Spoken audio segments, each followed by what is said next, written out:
Subscribe करें और bell दबाएं ताकि कोई खबर रह न जाए।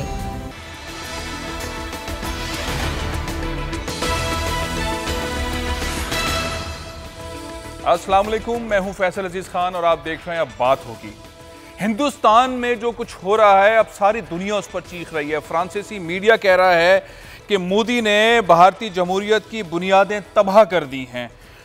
फ्रांसीसी मीडिया के साथ साथ अमेरिकन मीडिया भी, यूरोपियन मुख्तलिफ जो बड़ी ऑर्गेनाइजेशंस हैं वो ये बातें कह रही हैं। ह्यूमन राइट्स डिफेंडर्स ये सारी बातें कर रहे हैं। गुज़िश्ता एक हफ्ते के अंदर तकरीबन 48 मुसलमानों को कत्ल किया गया है। डिटेंशन सेंटर्स बन गए हैं और बड़े बड़े बनाए जा रहे हैं जहां पर मुसलमानों को डाला जा रहा है, गिरफ्तार किया जा रहा है। पुलिस आरएसएस की पुलिस बन गई है और जो अदलिया है वो भी आरएसएस का सब कुछ उसी तरह से कर रही है जिस तरह से मोदी चाहता है। एक ऐसा सिनेरियो है जिस सिनेरियो के अंदर अपोजिशन पार्टीज की चीखों पुकार तो है लेकिन उनकी आवाज में वो दम नहीं। लेकिन बहरहाल किस तरह से राहुल गांधी ने फरमाया है मैं आपको सुनवाना चाहता हूं। उसके बाद बहुत इंपॉर्टेंट आज एक किताब है जिसके बारे में बताऊंगा और हमारे ऑथर, इस किताब के ऑथर डॉक्टर जुनेद भी हमारे साथ होंगे। डॉक्टर जुनेद के साथ साथ अहम तजियाकार जनरल रिटायर्ड अमजद शुएब साहब भी होंगे। लेकिन पहले राहुल गांधी क्या कह रहे हैं वो सुनवा दूंगा।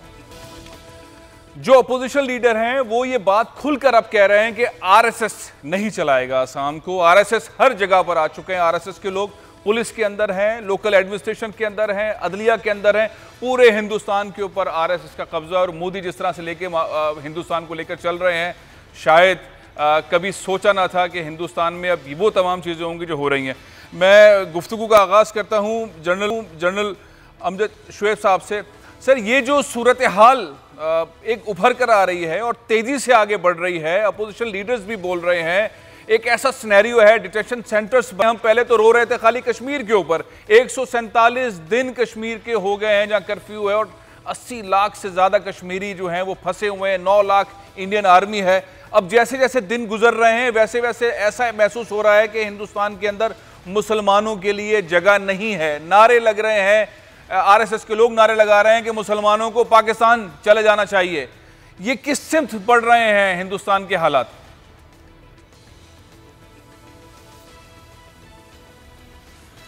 बिस्मिल्लाहिर्रहमानिर्रहीम। देखिए, इस वक्त जो सूरत हाल है वहाँ पे ये मैं समझता हूँ काफ़ी प्लानिंग के बाद, यानी मोदी ने पहले 5 साल गुजारे, ये 6ठा साल है जी। और अब ये सूरत हाल जो नज़र आ रही है वो इंतहाई गंभीर और यहाँ पे मुसलमानों के लिए बड़े शदीद मसाइल हैं। अब इसमें देखने की बात यह है कि जो मुसलमानों की हमायत में या उनकी जमहूरियत की हमायत में जो आवाज़ें उठ रही हैं, एक तो है बड़ी कम और दूसरी तरफ यह है कि वो बड़ी नहीफ, बड़ी कमज़ोर आवाज़ें हैं। उनसे लगता नहीं है कि कोई वहाँ की सूरत हाल पे फ़र्क पड़ेगा। मैंने ऑब्जर्व किया पिछले 6 सालों में जो ट्रेंड मोदी ने डेवलप किया वो उसके पॉलिटिकल कैरियर को उसने सिक्योर कर दिया है। और आज भी जिस दिन वो एंटी पाकिस्तान को शोशा छोड़ेगा या वहाँ पे एंटी मुसलमान कोई शोशा छोड़ेगा तो हिंदू वोट उसको मिल जाएगा और मेजॉरिटेरियनिज्म एक प्रिवेल कर रहा है जहाँ पे हुकूमत उसने उन्हीं के जोर पे करनी है। लिहाजा मुसलमानों को मुझे नज़र नहीं आता कि किसी ख़ास शक्ल में कोई रिलीफ मिल सकता है। और अगर आज कुछ मिल भी जाए कि इंटरनेशनली कुछ बदनामी हो रही है भारत की, लिहाजा उसको कोई ऐसे स्टेप्स लेने चाहिए जिससे मुसलमान थोड़ा महफूज महसूस करें, तो ये आर्जी चीज़ होगी। बिल आखिर मुसलमानों को वहाँ पे बहुत ज़्यादा मसाइल फेस करने पड़ेंगे, उसमें जुल्म भी होगा, कत्ल होगी। मुसलमान बिल्कुल वहाँ पे सेकंड रेट सिटीज़न के तौर पे रह सकेंगे और वो भी मैं समझता हूँ कि उसमें भी ज़िंदगी इंतहाई तंग होगी। इन हालात में मुसलमानों के लिए इंतहाई ज़रूरी है कि वो इस बात पे सोचें कि इसी हिंदुस्तान में अपने लिए एक इलाका वज़ा करें, क्योंकि बहुत अशद ज़रूरत है कि भारत की एक और पार्टीशन हो। जब भारत के लोग चाहते यही हैं कि एक हिंदू डोमिनेटेड रियासत हो तो बड़ा चाहे वो एक ऐसा खिता उनके पास चला जाए जिसमें सिर्फ हिंदू बसते हों या वो माइनॉरिटीज़ जिनको वो अपने लिए कोई मुसीबत नहीं या मसला नहीं समझते। लेकिन मुसलमानों की और सिखों की बका का एक ही रास्ता मुझे नज़र आता है, वो ये है कि इनको अपने लिए अलहदा एक हिस्सा लेना होगा। उसको आप कह लीजिए कि एक और पार्टीशन, इसके बगैर अब भारत में मेरा नहीं ख्याल के रहने की कोई गुंजाइश होगी। इस बात को आगे बढ़ाते हैं। मैं आपको एक किताब दिखाना चाहता हूँ। ये किताब गंगा टू पुलवामा, ये किताब लिखी है और इस किताब के अंदर जितना मैंने पढ़ा है, और साथ मौजूद है डॉक्टर जुनेद, इस किताब के अंदर जो हिंदुस्तान ने अब तक के ऑपरेशंस किए हैं, 6 ऑपरेशंस, 7 ऑपरेशंस का जिक्र है। Hijacking of Ganga, attack on Indian parliament, Godhra train वाला मामला, गुजरात का जो सारा मामला था वो, और इसके अलावा समझौता एक्सप्रेस, बम्बई अटैक्स, पठानकोट, उड़ी अटैक, पुलवामा, ये तमाम चीज़ें गलत साबित की हैं कि पाकिस्तान इसमें इन्वॉल्व था। मैं इस पर गुफ्तगू शुरू करने से पहले डॉक्टर साहब एक छोटा सा आपको एक फुटेज दिखाना चाहता हूँ। ये फुटेज है जो इस वक्त हिंदुस्तान में हो रहा है। डिटेंशन सेंटर्स बन रहे हैं, कुछ छोटे बड़े नहीं, ये बहुत बड़े। ये जरा देखें जो कंस्ट्रक्शन हो रही है डिटेंशन सेंटर्स की, इमारतें जो बन रही हैं, ये इमारतें बन रही हैं और ये कई एकड़्स के ऊपर हैं, 200-200, 400-400 एकड़्स के ऊपर बन रही हैं। इसकी तामीरात पूरे हिंदुस्तान के अंदर मुख्तलिफ शहरों में हो रही है। इनके बारे में कहा जा रहा है कि मुसलमानों को यहाँ बंद किया जाएगा और जाहिर है फिर यहाँ से निकल नहीं पाएंगे। जो हम देखते थे, जो मुख्तलिफ शहरों के अंदर, मुख्तलिफ ममालिक के अंदर अमेरिका ने बनाए हुए थे, उसी तर्ज के ऊपर ये तमाम चीज़ें बन रही हैं और इल्ज़ाम लगाया जाएगा कि ये अलहदगी पसंद हैं, ये दहशतगर्द हैं और मुसलमानों को यहाँ डाला जाएगा। डॉक्टर साहब, ये एक सिनेरियो जो इस वक्त हम देख रहे हैं हिंदुस्तान के अंदर। दूसरा सिनेरियो ये जो आपने किताब लिखी है जिसके अंदर आपने खुलकर तमाम तहकीकात की बुनियाद पे, शवाहिद की बुनियाद पे हिंदुस्तान के सारे जो एक्शंस थे, जो धमाके थे जो पाकिस्तान के ऊपर डाले, दहशतगर्द के वाक़यात पाकिस्तान पे डाले, वो सब झूठे साबित किए हैं। किस सिमत है? और आपकी किताब के अंदर जो हक़ाइक़ सामने आए हैं ये तो उसने साबित कर दिया है कि एक साजिश के तहत चल रहा था। ये साजिश थी, एक चीज़ आपने साबित की है कि झूठ के पर मबनी थी जो पाकिस्तान पे थोपी गई। बिस्मिल्लाहिर्रहमानिर्रहीम। फैसल, आपका बहुत शुक्रिया कि आज आपने मुझे इस बात का मौका दिया।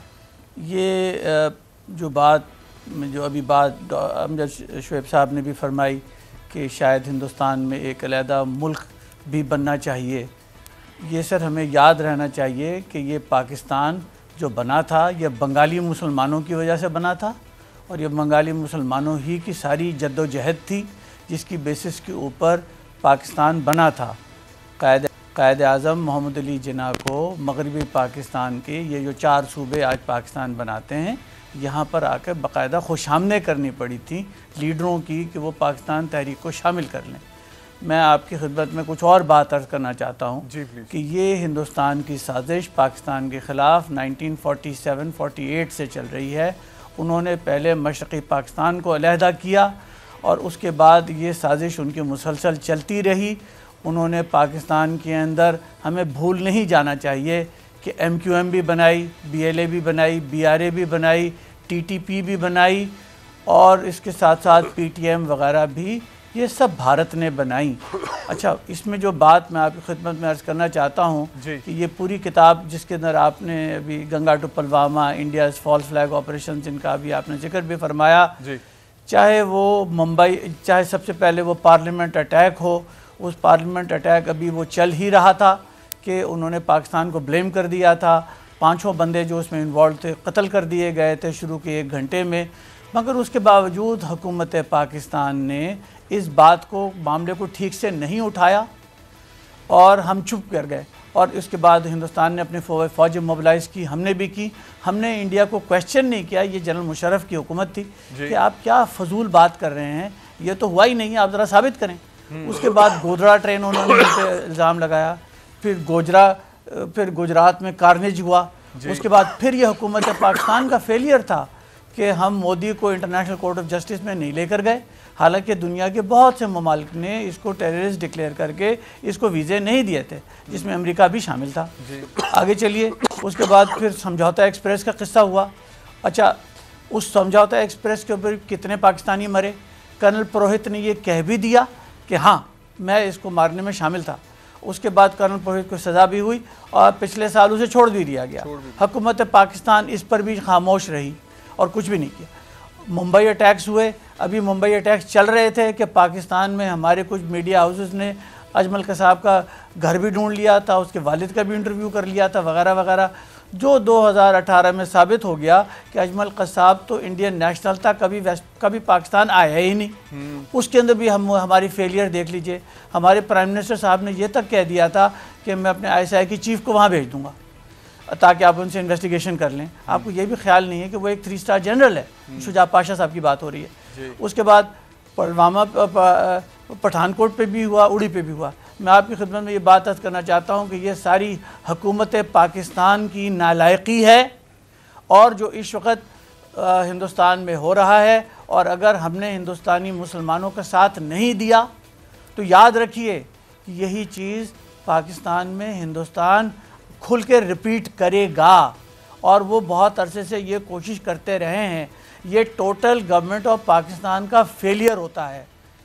अभी मैं आज अखबार में और टीवी पर भी ये मुसलसल मेरी फैसल मुझे बात ख़त्म कर लेनी, बहुत ज़रूरी बात है कि जी बड़ा ज़बरदस्त प्राइम मिनिस्टर साहब ने तीर मारा है कि अप्रैल में OIC की कॉन्फ्रेंस होने वाली है। अरे खुदा का नाम लीजिए, ये कॉन्फ्रेंस तो अब हो जानी चाहिए। और पाकिस्तान के जो 76 ममालिक में सफ़ीर हजरात हैं वो अपनी कुर्सियों से उठें और अपने मुल्क में लोगों को बेदार करें और लोगों को बताएं कि क्या हो रहा है। और ये बात जितने हाईएस्ट लेवल पर हो सकती है हो। अब पाकिस्तान को ये बात खुलकर कहनी पड़ेगी सऊदी अरब से भी और UAE से और दूसरे ममालिक से जहाँ पर हिंदुस्तानी हिंदू काम कर रहे हैं कि देखो तुम मुसलमानों के साथ जो जुल्म करना बंद करो, अगर नहीं करोगे तो हम इसका कोई रिएक्शन लेंगे।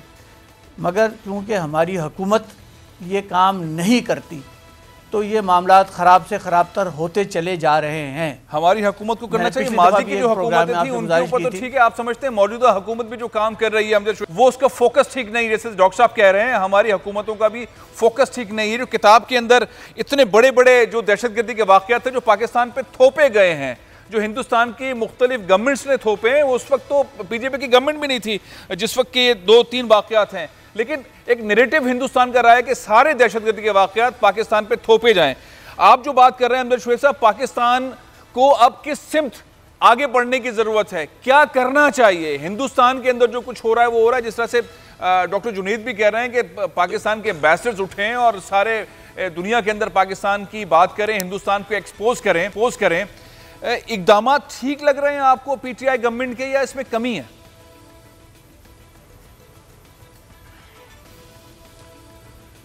देखिए, इक़दाम बड़े थोड़े हैं, नाकाफ़ी हैं। कुछ किया है लेकिन नाकाफ़ी। क्योंकि कुछ कहने का मतलब हम ये कहें कि कुछ किया है, उसकी वजह बुनियादी तौर पे एक मुआवजा जो हम पिछले दौर से करते हैं, जहां आपके वज़ीर आज़म या एक्स वज़ीर आज़म, पहले डॉन लीग्स हुई और फिर एक्स वज़ीर आज़म आपके कहने लगे कि क्या हमें बॉम्बे में भेजने चाहिए थे लोग जिन्होंने जाके 164 मार दिए या 160 मार दिए। वो चीज़ है और जो आज के दौर में नहीं। अभी पुलवामा का इल्ज़ाम हमने उन्हीं पे दिया और आज हुकूमत बार बार ये कहती है कि इंडिया एक और फॉल्स फ्लैग ऑपरेशन करवाएगा और बहाना लेगा।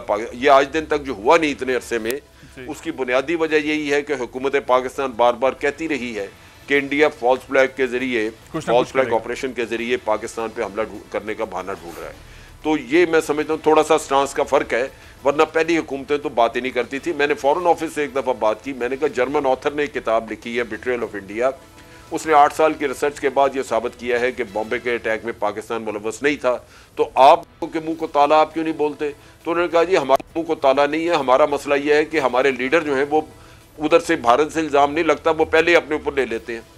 मियाँ साहब ने पठानकोट का वहाँ से श्रीलंका से कह दिया मोदी को टेलीफोन करके कि मैं जाके इन्वेस्टिगेट करूँगा, और बॉम्बे का जो है वो आपने देख ही लिया। यहाँ पे जैसे अभी डॉक्टर जुनैद भी कह रहे थे मीडिया हाउस कि DISI को इंडिया तक भेजने के लिए तैयार हो गए ये लोग। तो पहले वक्तों में तो बहुत ही तबाही की है पहले वक्तों ने, और फिर मीडिया हाउसेस ने भी वो अजमल कसाब का घर कहीं से पता कर लिया।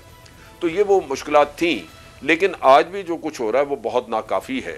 हमें भारत के झूठ के पोल खोलने चाहिए। अगर डॉक्टर साहब ने अपने तमाम ऑपरेशंस का अपनी किताब में लिखा है, तो एक प्राइवेट आदमी रिसर्च करके कुछ लिख सकता है, तो एक हुकूमत जिसके पास इंटेलिजेंस एजेंसीज है सारी, वो क्यों नहीं ये रिपोर्टें छपवा सकती? वो क्यों नहीं दुनिया के सामने भारत का झूठ लेके आ सकती कि हर ऑपरेशन में भारत किस तरह मुलव्वस था? ये इंटेलिजेंस एजेंसीज इनके पास हैं, इनके पास सारी सहूलतें हैं, लेकिन ये सरासर नाहली और आप कह लीजिए कि कोताही है, एक बेहतियाती है जो आप समझ रहे हैं। और इसी वजह से भारत पूरी दुनिया में आपको दहशतगर्द मनवाने में कामयाब हो गया। लोगों ने यही कहा, बावजूद इसके कि हमने बहुत भुगता, हमारे 70,000 लोग मारे गए, लेकिन दुनिया हमें ये कहती रही कि जनाब आपको भारत में टेररिज्म नहीं करवाना चाहिए, क्योंकि हर वाक़े के बाद वो इतनी ज़बरदस्त अपनी लॉबिंग करते थे, एक प्रोपेगेंडा करते थे जिसके जरिए दुनिया को, और यहाँ तक हुआ, आप देखिए पुलवामा में क्या हुआ, पुलवामा का इधर वाक़या हुआ, उधर इल्ज़ाम लगा और उधर दुनिया ने शुरू कर दिया कि भारत को हक हासिल है कि पाकिस्तान के ऊपर वो हमला करे या इन कैंपों को जाके न्यूट्रलाइज करे। यानी अमेरिका ने कहा, आप देख लीजिए, जर्मनी ने कहा, ये ऑस्ट्रेलिया ने कहा। ये कैसे हो गया? ये सिर्फ इस वजह से कि उन लोगों को इतना प्रोपेगेंडा उनके ऊपर किया गया कि आज वाकया होता है वो उससे पहले यकीन कर लेते हैं कि पाकिस्तान ने करवाया। तो मेरा ख्याल है इससे बड़ा जुल्म क्या हो सकता है कि आपका इतना खून बह गया, $150 बिलियन की इकोनॉमी बर्बाद हो गई, और आप दुनिया में दहशतगर्द भी आप ही कहलाएं। अच्छा डॉक्टर जुनैद, ये एक सिनेरियो, एक अपॉर्चुनिटी टाइप का सिनेरियो हिंदुस्तान में ये भी है कि खालिस्तान से मुतालिक रेफरेंडम करवा रहे हैं अलहदगी पसंद जो सिख हैं और सारी दुनिया में फैले हुए, वॉशिंगटन में भी हैं, लंदन में भी हैं, 16 से ज़्यादा कंट्रीज़ के अंदर वो अब रेफरेंडम की तरफ जा रहे हैं। अमजद शुएब साहब कह रहे थे कि अलहदा मुल्क बनना बहुत ज़रूरी है मुसलमानों के लिए हिंदुस्तान के अंदर, आप भी ये बात कह रहे हैं, ये चीज़ होनी चाहिए जिस तरह से हिंदुस्तान में मुसलमानों की सूरत हाल है। मैं सिर्फ आपसे एक कनेक्टिंग क्वेश्चन करना चाहता हूं कि खालिस्तान की जो मुहिम है उससे कितना फ़र्क पड़ेगा अलहदगी की जो मूव चल रही है हिंदुस्तान में उससे? फैसल, खालिस्तान की मूवमेंट ही नहीं है, हिंदुस्तान में इस वक्त 7 एक्टिव इंसर्जेंसीज चल रही हैं। हमें ये चाहिए कि हम उन 7 एक्टिव इंसर्जेंसीज को समझें, उनको सपोर्ट करें। और देखिए, खालिस्तान की मूवमेंट हो या कोई भी दूसरी, नागालैंड की मूवमेंट हुई या मिज़ोरम की मूवमेंट हुई या असम या तेलंगाना की मूवमेंट हुई, ये क्यों ज़ोर नहीं पकड़ रही? क्योंकि इनके पीछे कोई ऑर्गेनाइज्ड हुकूमत की सपोर्ट नहीं है। हमें खुल के ये बात करनी होगी कि ये इन ऑर्गेनाइजेशंस को मैं आपसे इसी बात पे कहता चलूँ कि अमजद शुएब साहब ने जो अभी बात कही, ये बिल्कुल, अभी पिछले साल मैंने वो किताब लिखी थी इंडिया एन अपार्टाइड स्टेट, उसकी लॉन्च होनी थी लंदन में, और नफीस ज़िक्रिया साहब, अगर किसी वक्त हो तो उनको टीवी पर लीजिए, उनको बाकायदा पैगाम दिया गया, कहा गया, मैं 3 दिन लंदन में वेट करता रहा। उन्होंने फिर इवेंचुअली वो प्रोग्राम इसलिए नहीं करवाया क्योंकि हमारी हुकूमत ने उन्हें ओके नहीं दिया था। अच्छा, यही बात फिर हमने मैनचेस्टर में वो प्रोग्राम किया, बर्मिंघम में प्रोग्राम किया, वह इंडियन काउंसलेट के लोग आए, पाकिस्तानी काउंसलेट के लोगों ने शिरकत भी नहीं की। मैं आपकी खिदमत में गुजारिश करना चाहता हूं। शुएब साहब भी कह रहे थे कि पाकिस्तान के अंदर एक नैरेटिव है जो दफ्तर खारजा ये समझता है जब तक ऊपर से बात नहीं आएगी लीडरान ने के तब तक होगी नहीं। मुझे याद है आपने मुझसे भी रब्ता किया था किताब की इनॉग्रेशन के हवाले से। मामला यह है कि हिंदुस्तान ने जितने भी दहशतगर्दी के वाक़यात किए अपने मुल्क में, उसका सारा इल्ज़ाम पाकिस्तान पे थोपा और पाकिस्तान की माजी की हुकूमतों ने इस तरह की स्ट्रेटजी अपनाई कि ऐसा लगता था कि जैसे पाकिस्तान मुलव्विस है। एक किताब लिखी गई, डॉक्टर जुनैद ने किताब लिखी जिसका मैंने जिक्र किया प्रोग्राम के शुरू के अंदर, और एक दहशतगर्दी के वाक़े को झूठा साबित किया। जर्मन ऑथर्स लिख रहे हैं, इंटरनेशनल मीडिया लिख रहा है कि जितने भी दहशतगर्दी के वाक़यात हुए हिंदुस्तान में, हिंदुस्तान खुद मुलव्विस था। इस वक्त का जो सिनेरियो है, हिंदुस्तान के हर शोबे के अंदर आरएसएस के लोग आ गए हैं। अब सिनेरियो ज़्यादा खतरनाक होता जा रहा है। मैं डॉक्टर जुनैद आपकी साइड पर आऊँगा कि पाकिस्तान की स्ट्रेटजी होनी क्या चाहिए? पिछली हुकूमत ने जो करना था कर लिया। OIC को किस तरह से पाकिस्तान इस्तेमाल करे, किस तरह से पाकिस्तान अपने काउंसलर्स को इस्तेमाल करे, किस तरह से पाकिस्तान इंटरनेशनल कम्युनिटी को इस्तेमाल करे, किस तरह से पाकिस्तानी खालिस्तान जैसी तहरीक और जो मुसलमानों के साथ हिंदुस्तान में हो रहा है उससे मुतालिक क्या स्ट्रेटजी अपनाए? जी डॉक्टर जुनैद।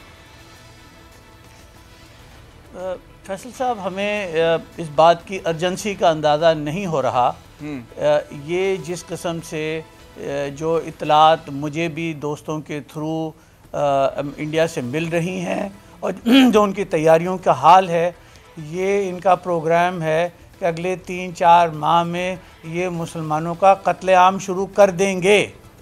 ये होगा और अगर हम नहीं रुकवा सके तो हमें अपने आप पर जितनी भी नदामत भी नहीं, अपने ऊपर जितनी ज़िल्लत हाफ़िज़ करेंगे वो भी होगा। इसका एक ही हल है कि पाकिस्तान को इस वक्त मेरे ख़्याल में इमरान खान साहब को भी ये बात समझ में आ जानी चाहिए और हमारी फ़ौज को भी ये बात समझ में आ जानी चाहिए और DGISPR को भी बात समझ में आ जानी चाहिए कि now please go on to the front foot and take this matter to the whole world. Pakistani सफ़ीरों को मुझे याद है इन्होंने 1971 में भी ये पाकिस्तानी सफ़ीर सोए पड़े रहे थे जब हिंदुस्तान का एक टोटल ऑफेंसिव पाकिस्तान के ख़िलाफ़ चल रहा था। We have to get this कि ये पाकिस्तान की जो डिप्लोमेटिक कोर है ये एक्टिव हो और ये पाकिस्तानी डायस्पोरा को भी एक्टिवेट करे और अपने जो ताल्लुकात हो सकते हैं उनकी बेस पे खुदा का वास्ता आर्टिकल्स तो लिखने शुरू करो, खुदा का वास्ता टीवी पे आना तो शुरू करो, खुदा का वास्ता बाहर निकल के उनकी यूनिवर्सिटियों में जाके बात तो करना शुरू करो। एंड एटलीस्ट मैंने आपके पास भी वो व्हाट्सएप आए होंगे जो न्यूयॉर्क की इंडियन हाई कमीशन में न्यूयॉर्क के इंडियन कॉन्सुलेट के अंदर जो प्रोग्राम हुआ है जिसके अंदर one after the other speaker, जिसमें इंडियन काउंसिल जनरल भी ये कह रहा है कि हमें सीखना चाहिए कि इंडिया के किस तरीके से इजराइल ने फ़लस्तीनियों पे कब्ज़ा किया है। तो अगर इजरायली कर सकते हैं तो हम क्यों नहीं कर सकते? हम क्यों नहीं कर सकते? जनरल अमजद शुएब साहब, आप एग्री करते हैं डॉक्टर जुनैद जो सजेशन दे रहे हैं कि पाकिस्तान को इस तरह से मूव करना चाहिए? प्लीज।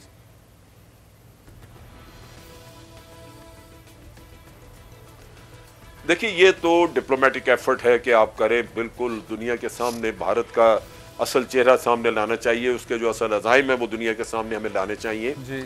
और उसके शवाहिद सबूत बिल्कुल आपके सामने आते जा रहे हैं।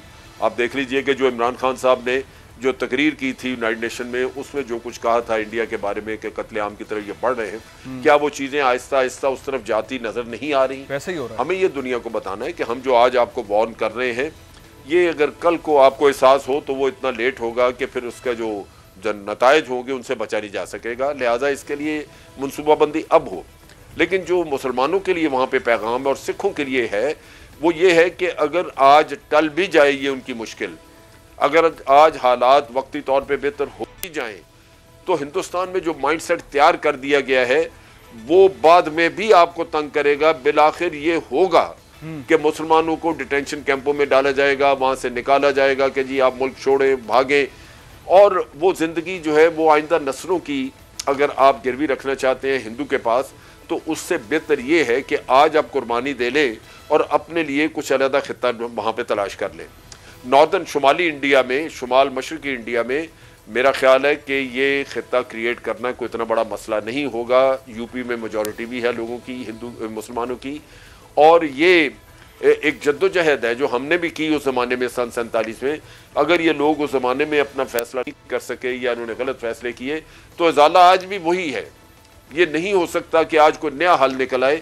20 करोड़ की आबादी बड़ी कोई ऐसी छोटी आबादी नहीं है कि ये 20 करोड़ के लोग जो है ये महाजर होकर किसी साथ वाले जगह पे चले जाए। किसी दाएं बाएं किसी खित्ते में इतनी जगह है कि 20 करोड़ को कोई वहाँ पे रख लेगा? ये वही खित्ता बनना है। और ये जहाँ वो इजराइल वाला नमूना अपने लिए रखना चाहते हैं कि इजराइलाइजेशन करनी है हमने इनका भी हक है कि उससे बचने के लिए जिस तरह फ़लस्तीनी अलग मुल्क मांगते हैं करते हैं, ये भी अपने लिए करें। कुर्बानियां तो देनी होंगी लेकिन नस्लें इसी तरह महफूज होंगी। ये कोई आज का किस्सा तो नहीं है, वरना तो किस्सा नहीं है। एक अलहदा मुल्क बनाने की जरूरत है, एक मुस्लिम रियासत हिंदुस्तान में बनाने की जरूरत है। दोनों मेहमानों का मैं शुक्रिया अदा करता हूं। जनरल अमजद शुएब साहब, आपका बहुत बहुत शुक्रिया। एंड डॉक्टर साहब, बहुत अच्छी तजावीज़ है। हुकूमत को एग्रेसिवली आगे बढ़ने की ज़रूरत है। सारे के सारे काउंसलेट्स, पाकिस्तान के हाई कमीशन से एक्टिव होने की ज़रूरत है। और जो हिंदुस्तान में हो रहा है सारी दुनिया को बताने की ज़रूरत है कि किस तरह हिंदुस्तान वही कर रहा है जो इमरान खान साहब ने अक़वाम मुत्तहिदा में तकरीर करते हुए बातें बताई थी, और जिस तरह से बार बार DGISPR ये बातें कह रहे हैं कि हिंदुस्तान कोई ऐसी मूव कर सकता है। और जितने भी दहशतगर्दी के वाक़यात हिंदुस्तान में हुए जिस पे पाकिस्तान का नाम आया, वो सब के सब झूठे साबित हुए। मैं ब्रेक ले रहा हूँ। ब्रेक के बाद हम आपको बताएंगे कि करप्शन ने पाकिस्तान को जकड़ रखा है। नैब ऑर्डिनेंस आ गया है और कहा जा रहा है कि NRO है, और उन लोगों के लिए NRO है, ब्यूरोक्रेसी समेत सबके लिए NRO है। लेकिन सरकारी इदारों में सूरत हाल किया है, इतनी करप्शन शायद कोई भी सरकारी इदारा ऐसा नहीं है जहां से कोई काम करवाया जाए, कोई पाकिस्तानी काम करवाए और उसे पैसे ना देने पड़े। इमरान खान क्या कहते थे और अब हो क्या रहा है, इस वक्फे के बाद।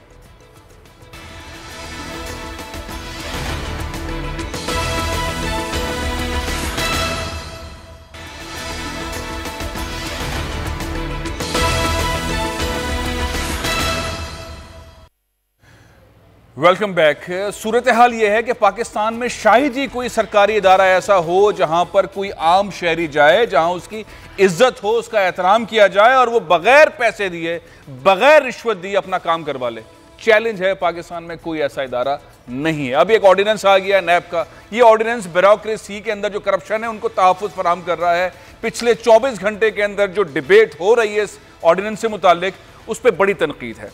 जब हमारे वज़ीर आज़म इमरान खान साहब ने इलेक्शन जीता, पहली तकरीर की, उन्होंने क्या कहा, और रिसेंटली कराची के अंदर जब उन्होंने तकरीर की उसमें उन्होंने क्या कहा, ब्यूरोक्रेसी को किस तरह तहफ़्फ़ुज़ दिया जा रहा है। पहले उन्होंने कहा कि किस तरह से मैं अपने पाकिस्तानियों को, निचले दर्जे के जो पाकिस्तानी हैं उनको ऊपर लाना चाहता हूँ और ये कहता हूँ कि हर पाकिस्तानी की इज्जत होगी। मैं पहले सुनवाता हूँ इमरान खान साहब ने क्या कहा था, सुने ज़रा, याद आएगा। याद आया आपको इमरान खान साहब कितनी ज़बरदस्त बातें कर रहे थे। ऐसा लगता था कि सब कुछ जब होगा तो ये सर्विसेज के जो इदारे हैं यहाँ पे सब कुछ ठीक हो जाएगा। 2 दिन पहले उन्होंने कराची में भी ऐसी तकरीर की, लेकिन मैं चाहता हूँ यही काफ़ी है। हमारे नुमाइंदे अमजद कायम खानी साहब इस वक्त हमारे साथ टेलीफोन लाइन पर मौजूद हैं। अमजद कायम खानी साहब, आप गवर्नमेंट डिपार्टमेंट्स डील करते हैं, हर महकमे में नज़र रखते हैं, मुझे बताएं क्या जो मैंने अभी दावा किया है, कोई ऐसा महकमा पाकिस्तान में, चले सिंध में बता दें, सिंध के अंदर कोई ऐसा महकमा जहां पे कोई पैसे ना देने पड़ते हो, कोई रिश्वत ना चलती हो, कोई सरकारी अफसर ऐसा जो रिश्वत ना लेता हो और वहां पे सारा सिनेरियो इस तरह से हो जाए, आम आदमी की इज्जत भी और काम भी हो जाए, ऐसा कोई डिपार्टमेंट है आपकी नजर में? जी देखें फैसल साहब, जो खान साहब की आपने नाज़रीन ने देखी सुनी, हम सब ने देखी है, हुकूमत शायद अब भी 1.5 साल गुजर गया है, अब तक जो है हुकूमत ख्वाबों में है, किसी ख्वाब के मर्ज़े ले रही है। उनको पता ही नहीं है कि ग्राउंड पे हो क्या रहा है। थाने से लेकर जो जितने इदारे हैं, महकमा रेवेन्यू हो, महकमा एक्साइज हो, जो आम आदमी के डील करने के रोज़ाना के इदारे हैं, वहाँ अगर चले जाएं, हुकूमत के जो लोग हैं, जो ब्यूरोक्रेसी बैठी हुई है, जहाँ क्लर्क से लेके जो आला तरीन जो सेक्रेटरी लेवल तक जो अफसरान बैठे हुए हैं, वो मुंह खोले बैठे हुए हैं। रिश्वत का बाजार जो है वो यहाँ पर सिंध में खास तौर पर सिंध में हालत ये है कि 2012 में, आज से जब कई अरसे पहले आप ही ने एक चैनल पे एक रिपोर्ट, अपनी जामे रिपोर्ट जो है वो एक नशर की थी आदादो शुमार के साथ। अगर उन्हीं आदादो शुमार को लेकर चलें तो 2012 में सिर्फ सिंध के अंदर जो है वो रोजाना 8 करोड़ रुपए की जो है वो रिश्वत और करप्शन जो है ये मुख्तलिफ महकमों में उरूज पर थी। इसी तरह 2013 में ये मजीद बढ़ी और बढ़ते बढ़ते 2019। अच्छा, कोई इदारा ऐसा है सिंध के अंदर जहां पे पैसे ना देने पड़ते और काम हो जाए किसी सारिफ का, आम शहरी का? नहीं फैसल साहब, कहना जो है वो मुश्किल है। मैं आपसे अगले हफ्ते फिर इस मौजूद पर बात करूंगा और सूबों के अंदर बात करेंगे। लेकिन एक कैंपेन चलाई है, एक वकील साहब हमारे साथ मौजूद है, बड़ी जबरदस्त कैंपेन चलाई है। इस वक्त मेरे साथ लाहौर स्टूडियो में मौजूद है। उन्होंने एक जबरदस्त कैंपेन चलाई कि किस तरह आम पाकिस्तानी इन रिश्वतखोर ऑफिसर से बचे। नैब ऑर्डिनेंस आ गया है, नैब पकड़ नहीं सकती है ब्यूरोक्रेसी को, लेकिन ये करप्शन का खात्मा कैसे होगा? इरफान खान साहब, आप बताइए क्या करना चाहिए आम आदमी को इस रिश्वत के बाजार से बचते हुए अपना काम करवाने के लिए? शुक्रिया फैसल। सबसे पहले अपना खौफ दूर करना पड़ेगा। वो खौफ उसी सूरत में दूर हो सकता है जब गवर्नमेंट उसकी बैक पे होगी। ये गवर्नमेंट जो भी आ रही है वो सादा सी बात है कि वो सिर्फ बातें कर रही है, अवाम की बैक पे कोई नहीं है। अवाम को खौफ क्या है? क्योंकि करप्शन से पाक मुआशरा जो है वो तरक्की कर सकता है। करप्शन से पाक अगर मुआशरा नहीं है, वो जो मर्जी कवानीन ले आए वो तरक्की नहीं कर। ठीक हो गया, अब स्टेप बताएं आम पाकिस्तानी को। अगर गवर्नमेंट साथ नहीं तो क्या करे आम पाकिस्तानी, जिसको पैसे देने पड़ते हैं, छोटे छोटे कामों के लिए लाखों रुपए देने पड़ते हैं? आम पाकिस्तानी सबसे पहले ये करे कि वो खौफ दूर करे, वो एप्लीकेशन दे। अच्छा, कता नज़र इस बात के कि उस एप्लीकेशन का क्या बनता है, ये जहाद है, अवाम ने खुद करना है। अगर अवाम ये जहाद ये बंदूक के साथ नहीं, ये कलम के साथ करना है। करप्ट ऑफिसर्स के खिलाफ दरखास्त लिखें और उस दरखास्त को साबित कदमी के साथ परसू करें। इस वजह से ना डर जाए कि मेरा काम नहीं होगा, मेरे काम में ताखीर होगी। दरखास्त किसको लिखे? करप्शन जो पैसे मांग रहा है उसके ऊपर वाले अफसर को लिखे? किसको लिखे दरखास्त, या किसी इदारे को लिखे? जी, इसमें ये अदारा है, एंटी करप्शन एस्टेब्लिशमेंट का अदारा है। ठीक है, उसे एप्लीकेशन लिखे, रूल 15 के तहत जो है वो उनके पास सुओ मोटो पावर भी है। हम इस गवर्नमेंट से भी सुनते आ रहे हैं कि विसल ब्लो जो है ना वो ला रहे हैं, वो गवर्नमेंट लेके आए।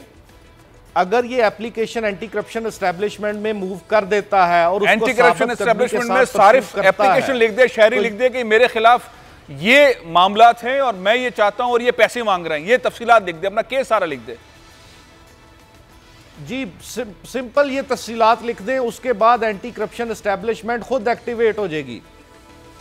वो अच्छा। उसके ऊपर पूरी इंक्वायरी करेगी और ये वाहिद कानून है इस मुल्क में कि जिसमें इंक्वायरी होने के बाद मुकदमा दर्ज होता है। अच्छा ये बताएं, एंटी करप्शन एस्टेब्लिशमेंट के अंदर तो पैसे नहीं देने पड़ेंगे दरखास्त को आगे काम करवाने के लिए?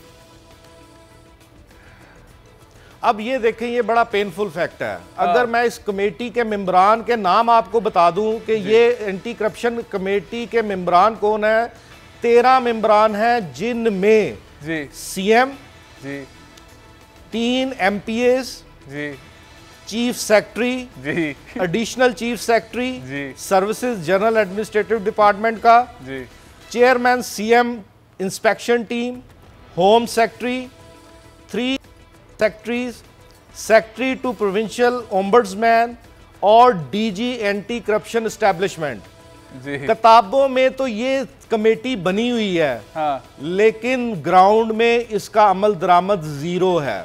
मैंने पहले बात की कि अगर अवाम का खौफ उसी वक्त दूर होगा जब अवाम के पीछे हुकूमत का हाथ होगा। अगर अवाम को बहुत पता बहुत होगा कि शुक्रिया मैंने ये एडवोकेट एप्लीकेशन इरफान दी खान है साहब, ये और कैंपेन चला रहे हैं सोशल मीडिया।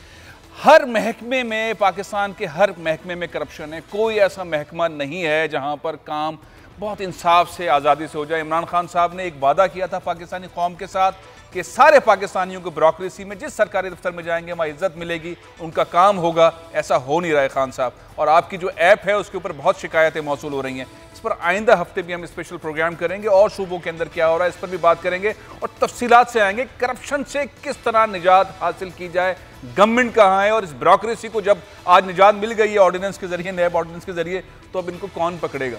प्रोग्राम ये ख़त्म कर रहा हूँ, इंशाल्लाह फिर मुलाकात होकर इजाज़त दीजिए। पाकिस्तान जिंदाबाद।